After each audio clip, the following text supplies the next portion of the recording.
Hi hello welcome to family tiles. അപ്പോൾ ഫാമിലി ടൈൽസിൻ്റെ മൂന്നാർ ട്രിപ്പിൻ്റെ 9ാം ഭാഗത്തിലേക്ക് സ്വാഗതം. ഇത് നമ്മളെ കഴിഞ്ഞ എപ്പിസോഡിൻ്റെ തുടർച്ചയായിട്ടുള്ള വരുന്ന എപ്പിസോഡായതുകൊണ്ട് കഴിഞ്ഞ എപ്പിസോഡ് നിങ്ങൾ ഒരിക്കലും കാണാൻ മിസ് ചെയ്യരുത്. അപ്പോൾ നമ്മളുള്ളത് മൂന്നാർ ധനുഷ്കോടി റൂട്ടിലാണല്ലേ. അപ്പോൾ നമ്മൾ കുറച്ച് വ്യൂ പോയിൻറ്റ്സിൻ്റെയൊക്കെ കാഴ്ചകളൊക്കെ കണ്ട് ഇനി ബാക്കി കാഴ്ചകളിലേക്ക് മുന്നോട്ട് പോയിക്കൊണ്ടിരിക്കുകയാണ് കേട്ടോ. അപ്പോൾ ഒരുപാട് നല്ല രസകരമായ കാഴ്ചകളൊക്കെ ഉള്ള ഒരു ഏരിയയാണ് ഈ റൂട്ട്. ഈ റൂട്ട് എന്ന് പറഞ്ഞാൽ വളരെ ശരിക്കും സ്വർഗത്തിലേക്കുള്ള വഴി എന്നൊക്കെ പറയുന്ന പോലെ അത്രയും മനോഹരമായ ഒരു റൂട്ടാണ് കേട്ടോ. നിങ്ങൾക്ക് എന്തായാലും ഈ റൂട്ട് ഇഷ്ടപ്പെടും. നിങ്ങൾ ഈ വഴി ഒരു തവണയെങ്കിലും നിങ്ങൾ സഞ്ചരിച്ചിരിക്കണം. അത്രയും മനോഹരമായ റൂട്ടാണ്. ശരിക്കും മഴയൊക്കെ കഴിഞ്ഞ് മഴയൊക്കെ അവസാനിച്ച്, അതായത് നല്ല മഴ കിട്ടിയിരുന്നു കേട്ടോ. കഴിഞ്ഞ എപ്പിസോഡിലൊക്കെ നിങ്ങൾ കണ്ടിട്ടുണ്ടാവും. മഴയ്ക്ക് ശേഷം ഞങ്ങൾ ആ ഒരു മഴ യാത്ര എന്ന് പറയുന്ന പോലുള്ളൊരു യാത്രയാണ് ഇപ്പോൾ നടത്തുന്നത്. അപ്പോൾ ഇടയ്ക്ക് മഴ പെയ്യുന്നുണ്ട്. മഴ പെയ്യുന്ന സമയത്ത് നമുക്ക് ഷട്ടറൊക്കെ താഴ്ത്തേണ്ടി വരുന്നത് കൊണ്ട് നമുക്ക് ഫുള്ളായിട്ട് ഇത് കവർ ചെയ്യാൻ പറ്റിയിട്ടുണ്ടായിരുന്നില്ല. അപ്പോൾ പറ്റുന്ന രീതിയിലൊക്കെ ഞാനിത് കവർ ചെയ്തിട്ടുണ്ട്. എന്തായാലും നിങ്ങൾക്ക് ഇഷ്ടപ്പെടും. നിങ്ങൾ ഫുൾ വീഡിയോ കാണണേ. സബ്സ്ക്രൈബ് ചെയ്യാത്ത ആരെങ്കിലും ആദ്യമായിട്ട് കാണുന്നവരുണ്ടെങ്കിൽ സബ്സ്ക്രൈബ് ചെയ്യാൻ മറക്കരുത്. നമ്മൾ ഒരുപാട് ഇതുപോലുള്ള വീഡിയോസ് നമ്മളെ ചാനലിലുണ്ട്. നമ്മൾ നെല്ലിയാമ്പതി പോയിരുന്നു, അതേപോലെ തന്നെ അതിരപ്പള്ളി വാഴച്ചാൽ പോയിരുന്നു. അത് കഴിഞ്ഞിട്ടാണ് നമ്മൾ KSRTCയുടെ കൂടെ ഈ മൂന്നാർ യാത്ര പോയിട്ടുള്ളത് കേട്ടോ. മറ്റത് 2 1 ഡേ ട്രിപ്പുകളായിരുന്നു. ഇത് 2 ഡേ ആയിട്ടുള്ള ട്രിപ്പാണ്. സ്റ്റേയും കാര്യങ്ങളൊക്കെ ഉള്ള ട്രിപ്പാണ്. അപ്പോൾ അതിൻ്റെയൊക്കെ ഡീറ്റെയിൽസ് ഇതിലുണ്ട്. പിന്നെ നിങ്ങൾക്ക് എന്തെങ്കിലും KSRTCയുടെ ഡീറ്റെയിൽസോ മറ്റോ വേണമെങ്കിൽ നമ്മൾ ഡിസ്ക്രിപ്ഷനിൽ അവിടുത്തെ കോർഡിനേറ്റേഴ്സിൻ്റെ നമ്പറും കാര്യങ്ങളൊക്കെ ഉൾപ്പെടുത്തിയിട്ടുണ്ട്. അപ്പോൾ യാത്ര നമ്മൾ കണ്ടിന്യൂ ചെയ്തുകൊണ്ടിരിക്കുകയാണ്. യാത്രയിലെ വിശേഷങ്ങൾക്ക് നിങ്ങൾ ഞങ്ങളുടെ കൂടെ തന്നെ ഉണ്ടാവണേ.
ശരിക്കും ഈ ഒരു യാത്ര അവിസ്മരണീയമാക്കുന്നത് നമ്മുടെ ചായത്തോട്ടങ്ങളുടെ ഭംഗി തന്നെയാണല്ലേ. അതുപോലെ തന്നെ നമുക്ക് KSRTCയുടെ കൂടെയുള്ള യാത്ര എന്ന് പറയുമ്പോൾ പലർക്കും അതൊരു എന്താണ് അതിൻ്റെ ഒരു പ്രത്യേകത, അല്ലെങ്കിൽ എന്തുകൊണ്ടാണ് KSRTC ചൂസ് ചെയ്യുന്നത് എന്നുള്ളൊരു സംശയം ഉണ്ടാവാം. പക്ഷേ നമ്മളൊരു തവണ KSRTCയുടെ കൂടെ അല്ലെങ്കിൽ KSRTC പാക്കേജിൽ യാത്ര ചെയ്ത് കഴിഞ്ഞാലാണ് അതിൻ്റെ ഒരു പ്രത്യേകത നമുക്ക് മനസ്സിലാവുള്ളൂ. ശരിക്കും നമ്മളതിനൊരു അഡിക്റ്റായി മാറും. കാരണം അത്രത്തോളം എൻജോയ് ചെയ്ത് അത്രത്തോളം ഹാപ്പിനെസ്സിൽ നമുക്കൊരു യാത്ര നടത്താൻ പറ്റുമോ എന്നുള്ളത് നിങ്ങളൊന്ന് ഒരു തവണയെങ്കിലും KSRTCയുടെ കൂടെ ഒന്ന് യാത്ര ചെയ്താലാണ് മനസ്സിലാവുക.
അതുപോലെ തന്നെ മറ്റൊരു കാര്യം, ഇത്രയും മനോഹരമായ ഫ്രെയിമുകൾ നമുക്ക് KSRTCയിൽ ഇരുന്നാൽ മാത്രമേ കവർ ചെയ്യാൻ പറ്റുള്ളൂ.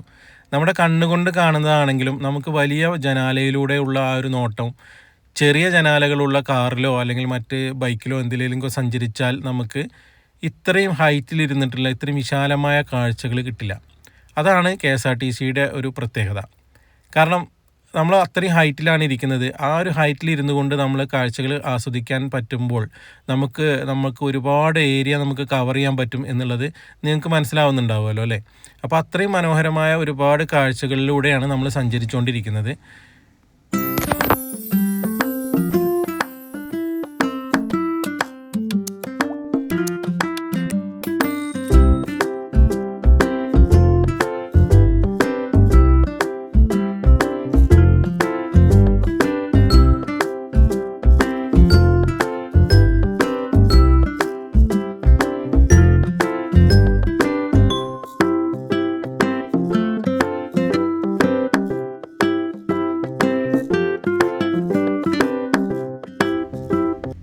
അങ്ങനെ സുന്ദരമായ ധനുഷ്കോടി റൂട്ടിലൂടെ നമ്മുടെ ബസ് യാത്ര തുടരുകയാണ്.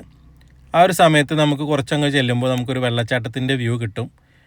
അത് നിങ്ങളൊന്ന് ശ്രദ്ധിച്ചോളണേ. കാരണം നമ്മൾ ഈ ഒരു വെള്ളച്ചാട്ടത്തിൻ്റെ അവിടെ ഇപ്പോൾ നിർത്തുന്നില്ല. നമ്മൾ തിരിച്ചു വരുമ്പോൾ ഇവിടെ നിർത്തി വീഡിയോസൊക്കെ എടുക്കുന്നുണ്ട്, ഫോട്ടോസൊക്കെ എടുക്കുന്നുണ്ട്. അപ്പോൾ അത് നിങ്ങൾ ആ ഒരു സമയത്ത് കാണാൻ വേണ്ടി കാത്തിരിക്കണേ.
അങ്ങനെ നമ്മളിങ്ങനെ പോയിക്കൊണ്ടിരിക്കുന്നത് ശരിക്കും ആനയിറങ്കൽ ഡാമിലേക്കാണ് കേട്ടോ. ആനയിറങ്കൽ ഡാം വരെയാണ് നമ്മൾ ഈ ധനുഷ്കോടി റൂട്ടിൽ യാത്ര ചെയ്യുന്നത്.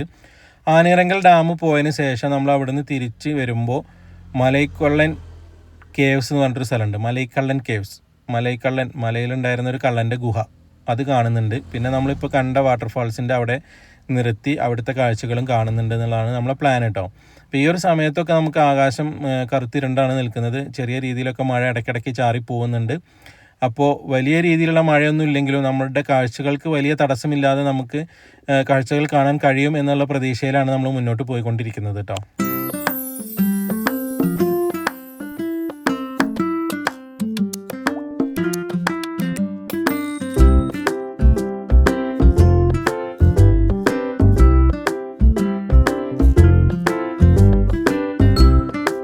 കുറച്ചുകൂടി മുന്നോട്ട് ചെന്നപ്പോൾ റോഡിലേക്കൊക്കെ കോട ഇറങ്ങിയിട്ടുണ്ട്. കോട ഇറങ്ങിയിട്ടുള്ള ആ ഒരു സമയം നമ്മൾ അതിലൂടെ യാത്ര ചെയ്യുമ്പോൾ അതൊരു പ്രത്യേക അനുഭൂതി തന്നെയാണല്ലേ. നമ്മൾ റോഡിലേക്കൊക്കെ കോട ഇറങ്ങിയിട്ടുള്ള ആ കോടയൊക്കെ കയറി മുറിച്ചാണ് നമ്മുടെ KSRTC ബസ് കുതിച്ചുകൊണ്ടിരിക്കുന്നത്. നമ്മൾ ശരിക്കും ചെറിയ വണ്ടികളിലൊക്കെ വരുമ്പോൾ കോടയൊക്കെ ഇറങ്ങുമ്പോൾ നമുക്ക് പേടിയാണല്ലേ. കാരണം എന്താ വെച്ചാൽ കാഴ്ചയൊക്കെ മറയും. ഇപ്പോൾ നമുക്ക് KSRTC ബസ്സിലാവുമ്പോഴും നമുക്ക് പേടിയൊക്കെ ഉണ്ട്, പക്ഷേ നമുക്ക് ടെൻഷൻ ഫ്രീ ആയിട്ട് ഇരിക്കാൻ പറ്റും എന്നുള്ളതാണ്. മറ്റേത് നമ്മൾ ഫാമിലിയൊക്കെ കൂടെ ഉണ്ടെങ്കിലും ഫ്രണ്ട്സ് ആണെങ്കിലും ഒക്കെ നമുക്ക് ടെൻഷൻസ് ആയിരിക്കും. ഇത് നമ്മൾ 48 പേരുള്ളത് കൊണ്ടും പിന്നെ നമ്മൾ ഡ്രൈവ് ചെയ്യാത്തതുകൊണ്ടും നമുക്ക് പേടി കൂടാതെ ഒരു ഭാഗത്ത് ഇരുന്ന് അങ്ങനെ ആസ്വദിച്ചാൽ മതി യാത്രകൾ. ശരിക്കും യാത്രകൾ ആസ്വദിക്കാൻ പറ്റുന്നത് ഇത്തരത്തിൽ യാത്ര ചെയ്യുമ്പോഴാണ്. ശരിക്കും നമ്മൾ സ്വന്തമായിട്ടൊരു വണ്ടിയായിട്ട് വരികയാണെങ്കിൽ നമുക്ക് ആ വണ്ടി എവിടെ പാർക്ക് ചെയ്യും, അല്ലെങ്കിൽ എങ്ങനെ കൊണ്ട് നടക്കും, അല്ലെങ്കിൽ അങ്ങനെ ഒരുപാട് ടെൻഷൻസ് ആയിരിക്കും അല്ലേ. അതേപോലെ തന്നെ നമ്മൾ ഡ്രൈവ് ചെയ്യുമ്പോൾ നമ്മൾ അതിൽ കോൺഷ്യസ് ആയിരിക്കും, അപ്പോൾ നമുക്ക് കാഴ്ചകൾ ആസ്വദിക്കാൻ പറ്റില്ല. പക്ഷേ ഈ ഒരു യാത്രയിലുള്ള ഒരു പ്രത്യേകത എന്താണെന്ന് വെച്ചാൽ നമുക്ക് ശരിക്കും യാത്രകൾ ആസ്വദിക്കാൻ പറ്റും എന്നുള്ളതാണ്.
ഈ ഒരു റൂട്ടിൽ ഒരുപാട് ചെറിയ ചെറിയ കടകളൊക്കെ നമുക്ക് അവൈലബിൾ ആണ് കേട്ടോ. ശരിക്ക് പിന്നെ ബ്രെഡ് ഓംലേറ്റ്, അതേപോലെ ചായ, അങ്ങനത്തെ ഒരുപാട് ഐറ്റംസ് കിട്ടുന്ന ചെറിയ ചെറിയ കടകൾ, മാഗിയൊക്കെ കിട്ടുന്ന ഒരുപാട് കടകൾ ഈ ഒരു റൂട്ടിൽ നമുക്ക് അവൈലബിൾ ആണ്. പിന്നെ വലിയ രീതിയിൽ ഭക്ഷണം കിട്ടുന്ന വലിയ ഹോട്ടൽസ് ഒന്നും ഈ ഒരു റൂട്ടിൽ നമുക്ക് കാണാൻ കഴിഞ്ഞിട്ടില്ല. പിന്നെ ചെറിയ രീതിയിലുള്ള ടീ എസ്റ്റേറ്റ്സ് കാര്യങ്ങൾ, അതേപോലെ ടീ മ്യൂസിയം, അങ്ങനത്തെ സംഭവങ്ങളും കാര്യങ്ങളൊക്കെ ഈ ഒരു റൂട്ടിലുണ്ട് എന്നാണ് ഞാൻ മനസ്സിലാക്കുന്നത്.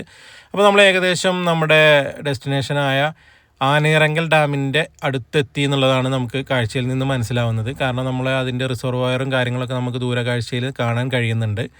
അപ്പോൾ അങ്ങനെ നമ്മൾ ആനയിറങ്കൽ ഡാമിനോട് ഏകദേശം അടുത്തുകൊണ്ടിരിക്കുകയാണ്. നമ്മൾ ഇന്നത്തെ പ്ലാൻ എന്ന് പറയുന്നത് ആനയിറങ്കൽ ഡാം വരെയാണ് കേട്ടോ ഈ ഒരു യാത്ര ആനയിറങ്കൽ ഡാമിൽ, ശരിക്കും ആനയിറങ്കൽ ഡാമിൻ്റെ ടോപ്പിൽ, അതിൻ്റെ മുകളിലേക്കാണ് ഈ ഒരു ബസ് ചെന്ന് നിൽക്കുക.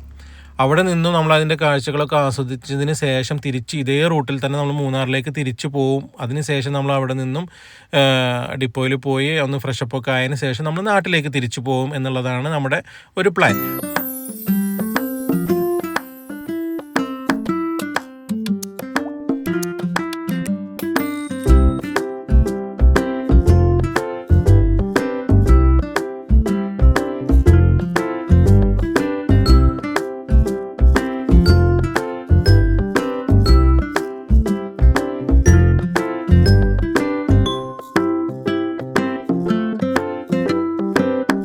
അങ്ങനെ ആനയിറങ്കൽ ഡാമിൻ്റെ ആ ഒരു ഭാഗത്ത് എത്തുമ്പോൾ നമുക്ക് ചായത്തോട്ടത്തിന് ചെറിയൊരു വ്യത്യസ്തത തോന്നുന്നുണ്ട് അല്ലേ.